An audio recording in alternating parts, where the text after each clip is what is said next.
naglakbay kami sa malalayong sulok ng bansa para siyasatin ang iligal na kalakaran. Sinuong namin ng mga masukan na gubat.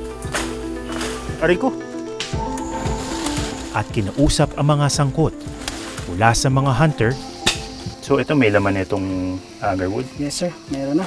Mga trader na nagpupuslit ng produkto sa ibang bansa. Ang agarwood kasi, minsan, umaabot ng milyong-milyong piso. Mga samples natin sir. So ito mga naipon mo na to. Yes po. Galing ba to sa mga puno na na inoculated din? Yes po. Pero mga wild trees ito. Yes po sir. Kinunan lang po natin ng mga samples sir. Ito ba mga to, pwede nang ibenta yan? Yes sir, pwede na. Pag maganda yung quality ng kahoy, super po yung kanyang quality.